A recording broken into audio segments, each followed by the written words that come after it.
6. Towns, traders, and craftspersons. What would a traveler visiting a medieval town expect to find? This would depend on what kind of a town it was: a temple town, an administrative center, a commercial town, or a port town, to name just some possibilities. In fact, many towns combined several functions. They were administrative centers, temple towns, as well as centers of commercial activities and craft production.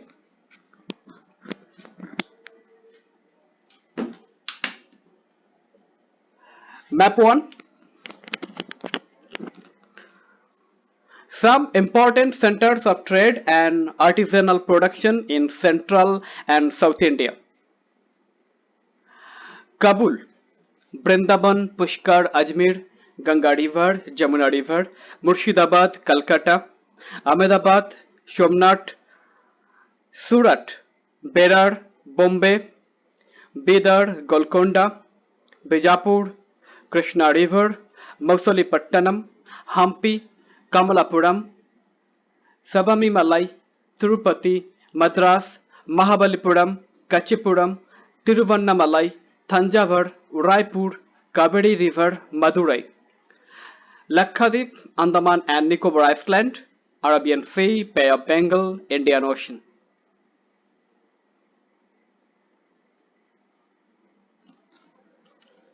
Administrative centers. You read about the Chola dynasty in chapter 2.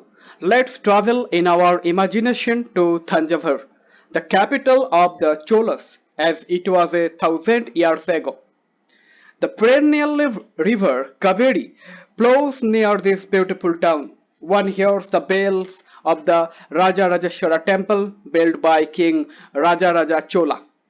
The townspeople are all praised for its architect Kunjaramallan Rajaraja Peruntachuchan, who has proudly carved his name on the temple wall.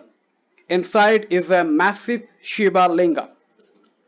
Besides the temple, there are places with mandapas or pavilions. Kings hold courts in these mandapas, issuing order to their subordinates. There are also barracks for the army. The town is bustling with markets selling grains, spices, clothes, and jewelry. Water supply for the town comes from wells and tanks.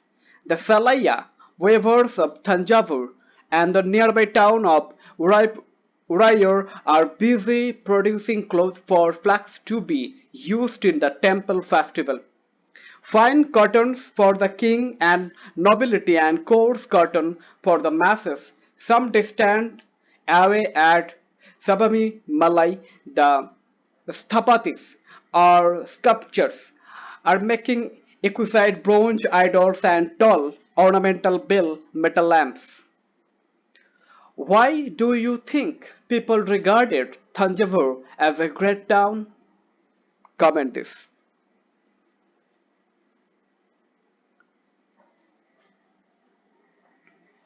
Temple towns and pilgrimage centers.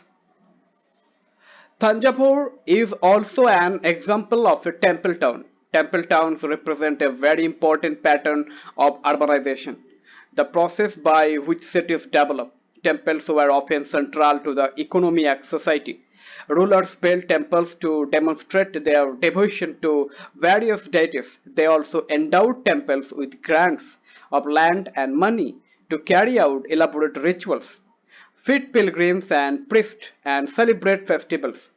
Pilgrims who flocked to the temples also made donations.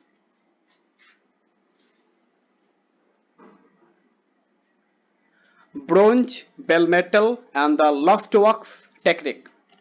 Bronze is an alloy containing copper and tin. Bell metal contains a greater proportion of tin than other kinds of bronze. This produces a bell-like sound. Chola bronze statues, see chapter 2, were made using the lost wax technique. First, an image was made of wax. This was covered with clay and allowed to dry. Next, it was heated, and a tiny hole was made in the clay cover. The molten wax was drained out through this hole. Then molten metal was poured into the clay mold through the hole. Once the metal cooled and solidified, the clay cover was carefully removed and the image was cleaned and polished. What do you think were the advantages of using this technique? Comment this. Figure. A bronze statue of Krishna subduing the serpent demon Kaliya.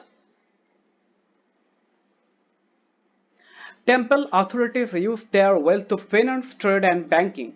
Gradually, a large number of priests, workers, artisans, traders, etc., settled near the temple to cater to its needs and those of the pilgrims. Thus grew temple towns. Towns emerged around temples such as those of Bhila Savamin, Bhilsa or Vidisha in Madhya Pradesh, and Somnath in Gujarat. Other important temple towns included Kanchipuram and Madurai in Tamil Nadu and Tirupati in Andhra Pradesh. Pilgrimage centers also slowly developed into townships. Brindaban, Uttar Pradesh, and Tiruvannamalai, Tamil Nadu, are examples of two such towns. Ajmer, Rajasthan, was the capital of the Chauhan kings in the 12th century and later became the Suba headquarters under the Mughals. It provides an excellent example of religious coexistence. Khaja Mainuddin Chishti, the celebrated Sufi saint, see also chapter 8, who settled there in the 12th century, attracted devotees from all creeds. Near Ajmer is a lake Pushkar, which has attracted pilgrims from ancient times. Make a list of towns in your district and try to classify these as administrative centers or as temple or pilgrim centers. Comment this.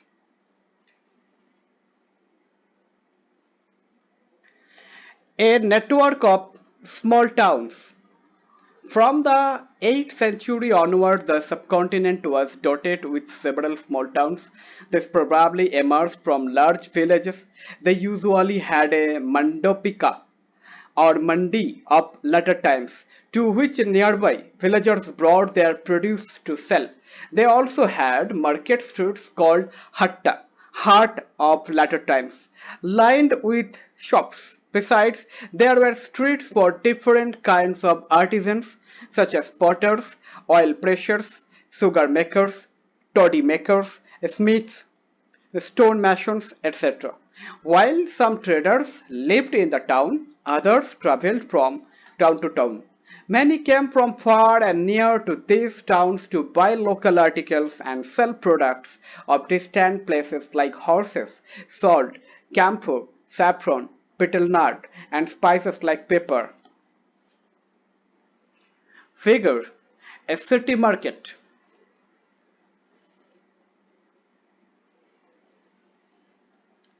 Usually, a Samanto in later times, a Jamindar built fortified places in or near these towns.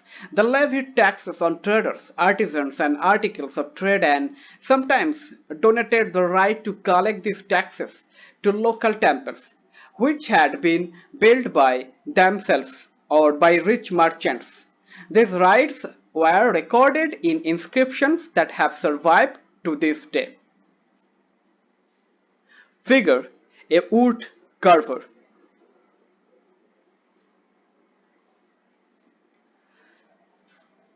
Taxes on markets.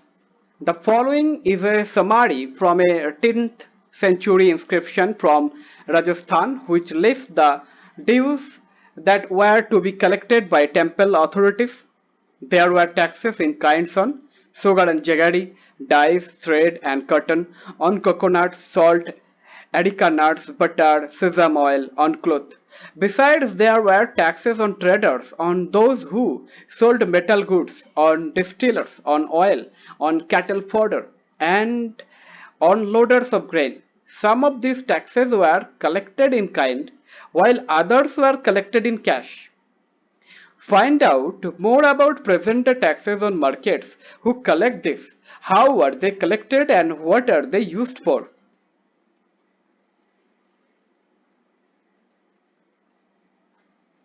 Traders, big and small.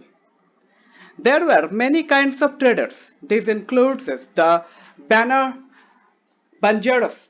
See also chapter 7. Several traders, especially horse traders, formed association with headmen who negotiated on their behalf with warriors who bought horses. Since traders had to pass through many kingdoms and forests, they usually traveled in caravans and formed guilds to protect their interest. There were several such guilds in South India from the 8th century onwards. The most famous being the Manigramam and Nanadesi. These guilds traded extensively both within the peninsula and with Southeast Asia and China. There were also communities like the Chettiars and the Marwari Oswal who went on to become the principal trading groups of the country. Gujarati traders, including the communities of Hindu Baniyas and Muslim Bohras, traded extensively with the ports of Red Sea, Persian Gulf, East Africa, Southeast Asia, and China. They sold textiles and spices in these ports and in exchange brought gold and ivory from Africa and spices, tin, Chinese blue pottery, and silver from Southeast Asia and China. As you can see, during this period, there was a great circulation of people and goods. What impact do you think this would have had on the lives of people in towns and villages? Make a list of artisans living in towns. Comment this. The towns on the west coast were home to Arab, Persian, Chinese, Jewish, and Syrian Christian traders. Indian spices and clothes sold in the Red Sea port were purchased by Italian traders and eventually reached European markets, fetching very high profits. Spices grown in tropical climates, pepper, cinnamon, nutmeg, dried ginger, etc., become an important part of European cooking, and cotton cloth was very attractive. This eventually drew European traders to India. We will shortly read about how this changed the face of trading and towns.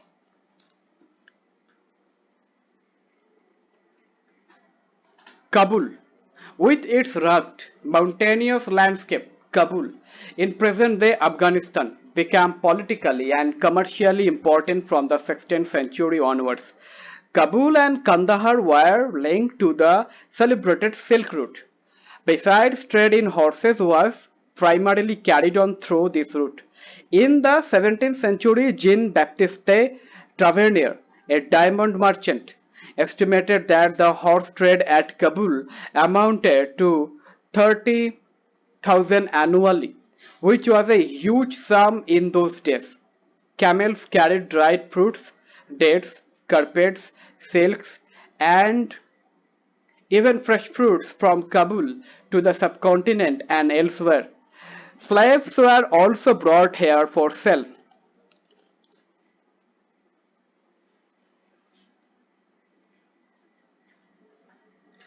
Crafts in towns. The craftspersons of Bidar were so famed for their inlay work in copper and silver that it came to be called Bidri. The Panchalas or Vishwakarma community, consisting of goldsmiths, bronzesmiths, blacksmiths, masons, and carpenters, were essential to the building of temples. They also played an important role in the construction of places. Big buildings, tanks and reservoirs, similarly weavers such as the Salier or Kaikolars emerged as prosperous communities, making donations to temples. Some aspect of cloth making like cotton, cleaning, spinning, and dyeing become specialized and independent crafts.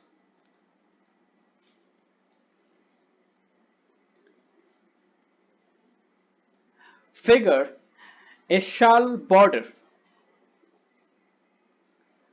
Figure a 17th century candlestand brass with black overlay.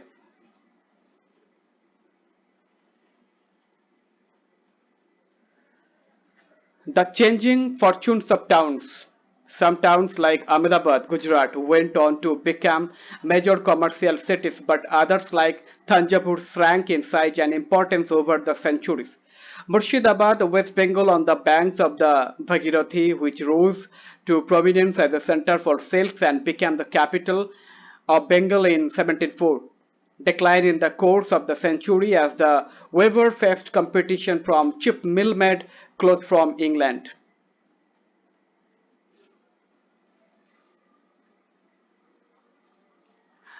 A closer look: Hampi, Masulipattanam, and Surat. The architectural splendor of Hampi. Hampi is located in the Krishna Tungabhadra basin, which formed the nucleus of the Vijayanagara Empire, founded in 1336.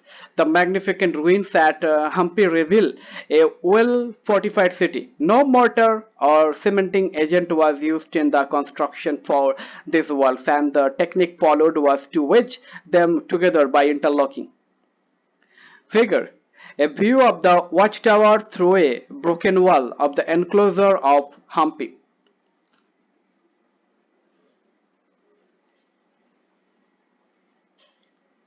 A fortified city. This is how a Portuguese traveler, Domingo Pes, described Hampi in the 16th century.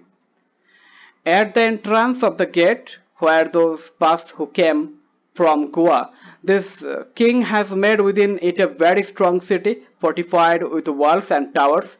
These walls are not like those of other cities, but are made of very strong masonry, such as would be found in few other parts.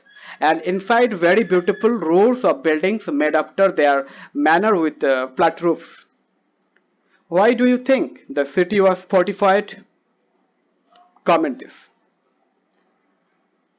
During their rule, the Vijayanagara rulers took keen interest in building tanks and canals.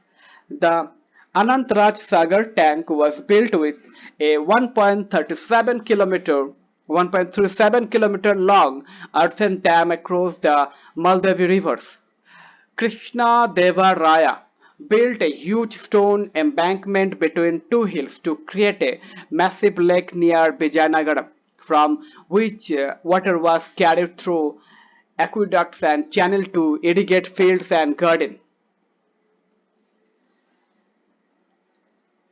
The architecture of Hampi was distinctive. The buildings in the royal complex had splendid arches, domes, and pillared halls with niches for holding sculptures. They also had well-planned orchard and pleasure garden with sculptural motifs such as the lotus and corbels.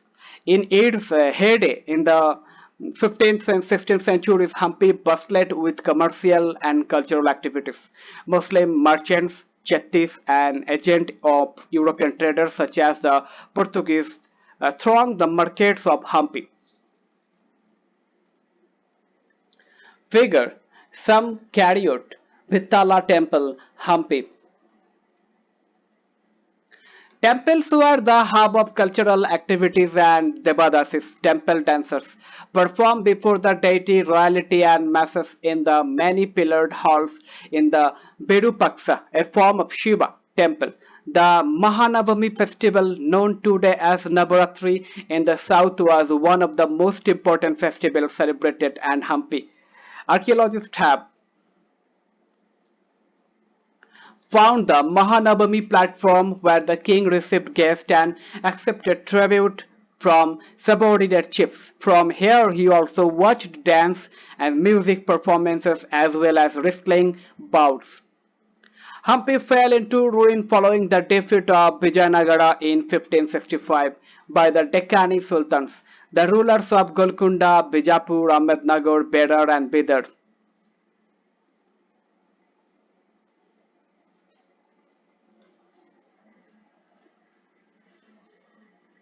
A gateway to the west, Surat. Surat in Gujarat was the emporium of western trade during the Mughal period along with Cambay, present-day Khambat, and somewhat later Ahmedabad. Surat was the gateway for trade with West Asia via the Gulf of Ormuz. Surat has also been called the gate to Mecca because many pilgrim ships set sail from here. Emporium, a place where goods from diverse production centers are bought and sold. The city was cosmopolitan and people of all castes and creeds lived there. In the 17th century, the Portuguese, Dutch, and English had their factories and warehouses at Surat. According to the English chroniclers Ovington, who wrote an account of the port in 1689, on average 100 ships of different countries could be found anchored at the port at any given time.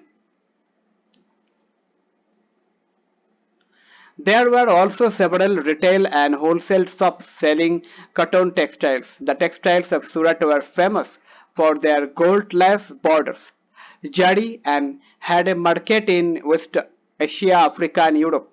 The state built numerous rest houses to take care of the needs of people from all over the world who came to the city. There were magnificent buildings and innumerable pleasures, parks.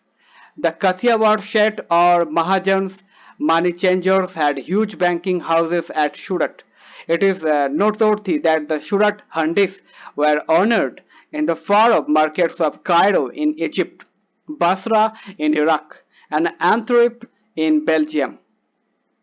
Handi is a note recording a deposit made by a person. The amount deposited can be claimed in another place by presenting the record of the deposit. However, Surat began to decline towards the end of the 17th century. This was because of many factors: the loss of markets and productivity because of the decline of the Mughal Empire, control of the sea routes by the Portuguese, and competition from Bombay, present-day Mumbai, where the English East India Company shifted its headquarters in 1668.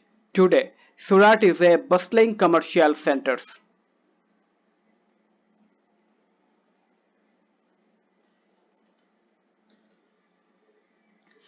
Fishing in troubled waters. Machilipatnam. The town of Machilipatnam or Machilipatnam, literally fish port town, lay on the delta of the Krishna River. In the 17th century, it was a center of intense activity. Both the Dutch and English East India Companies attempted to control Machilipatnam as it became the most important port on the Andhra coast. The fort at Machilipatnam was built by the Dutch. A poor fisher town. This is a description of Machilipatnam by William Methwold, a factor of the English East India Company in 1620. This is the chief port of Golconda, where the right worshipful East India Company have their agent. It is a small town but populous, unwalled, ill-built, and over-situated. Within all the springs are backwoods, brackish. It was first a poor fisher town. Afterwards, the convenience of the road, a place where ship can anchor, made it a residence for merchants and so continues since our and the Dutch nation frequented this coast. Factor. Official in charge of trading activities of the European trading companies. Why did the Englishman and the Dutch decide to establish settlements in Machilipatnam? Commentaries. The Qutub Shahi rulers of Golconda imposed royal monopolies on the sales of textiles, spices, and other items to prevent the trade passing completely into the hands of the various East India companies. Fierce competitions among various trading groups, the Golconda nobles, Persian merchants, Telugu Komati Chettis, and European traders, made the city populous and prosperous. As the Mughal began to extend their power to Golconda, their representative, the governor Mir Jumla, who was also a merchant, began to play up the Dutch and the English against each other in 1686 to 1687. Mughal Emperor Aurangzeb annexed Golconda. This caused the European companies to look for alternatives. It was a part of the new policy of the English East India Company that it was not enough if a port had connection with the production centers of the hinterland. The new company trade centers, it was felt, should combine political, administrative, and commercial routes. As the company traders moved to Bombay, Calcutta, present-day Kolkata, and Madras, present-day Chennai, Masalipatnam lost both its merchants and prosperity and declined in the course of the 18th century, being today nothing more than a dilapidated little town.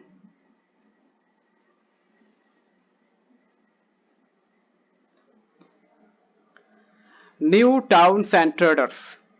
In the 16th and 17th centuries, European countries were searching for spices and textile, which had become popular both in Europe and West Asia. The English, Dutch, and French formed East India companies in order to expand their commercial activities in the East.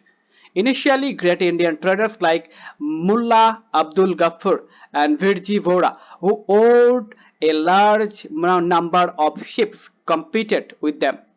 However, the European companies used their naval power to gain control of the sea trade and forced Indian traders to work as their agents. Ultimately, the English emerged as the most successful commercial and political power in the subcontinent.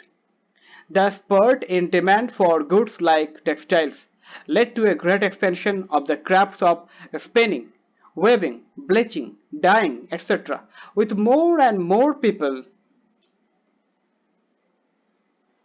taking them up. Indian textile design became increasingly refined. However, this period also saw the decline of the independence of the craftspersons. They now began to work on a system of advances which meant that they had to weave cloth which was already promised to European agents. Weavers no longer had the liberty of selling their own cloth or weaving their own patterns. They had to reproduce the designs supplied to them by the company agents. The 18th century saw the rise of Bombay, Calcutta, and Madras, which are nodal cities today. Crafts and commerce underwent major changes as merchants and artisans, such as weavers, were moved into the black towns established by the European companies within these new cities. The blacks or native traders and craftspersons were confined here, while the white rulers occupied the superior residences of Fort St. George in Madras or Fort St. William in Calcutta. The story of crafts and commerce in the 18th century will be taken up next year. Figure a Bombay street, early 19th century.